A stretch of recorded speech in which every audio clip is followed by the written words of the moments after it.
up here, I have been making discoveries that are really startling, and they've gotten worse and worse and worse. And since I was last with you, which was 2.5 years ago, we've made probably 5 or 6, 7 more discoveries. They get worse each time. And we've done something that I was speculating about doing when I was here, which was building a nationwide monitoring system to surveil them the way they surveil us and see what content they're actually sending to real voters and to real kids. So let's break this down, because I think we're getting a little in the weeds here.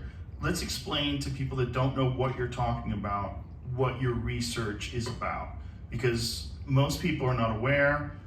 And one of the major issues that you have discovered is the curation and the purposeful curation of information through search engines. So most people that are unaware think that when you do a Google search on something, say if you want to find out about a Kamala Harris rally or a Trump rally, that you are just going to get the most pertinent information in the order in which it's most applicable to your search. But that's not the case.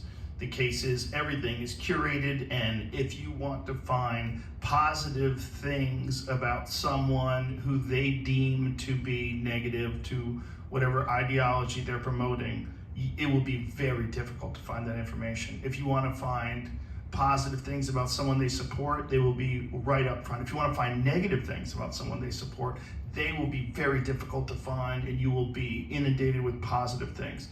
And what you have found is that this curation of information from searches has a profound effect, especially on the casual voter, on the low information voter, a profound effect on who gets elected, and it's tantamount to election interference.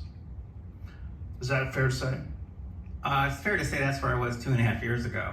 We have gone so far beyond that, because it's not just search results. It's search suggestions, which we're capturing now by the millions. So it was in the news recently that when people were typing in Trump assassination, right, they were getting crazy stuff like the Lincoln assassination. They were getting crazy stuff, and they were not getting information about the Trump attempted assassination. And I looked at that and I said, oh, isn't that nice? There's an anecdote about how they may be abusing search suggestions.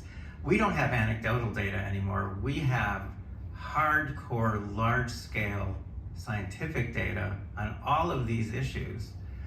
We know what's actually going on, and we've quantified the impact. See, it's one thing to say, oh, look what they're doing. It's quite another to say, what impact does that have on people? Right. Let's talk about the Trump assassination one in particular. What did you find about that? Well, frankly, we couldn't care less about that, because that's one anecdote. We're collecting these by the millions, and what we know a couple of things. We know that, first of all, they're not, it started out as one thing, and it's turned into something else.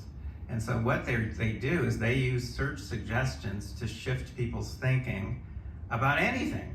It's not just about candidates either, it's about anything. And we've shown in controlled experiments that by manipulating search suggestions, you can turn a 50-50 split among undecided voters into a 90-10 split, with no one having the slightest idea that they have been manipulated.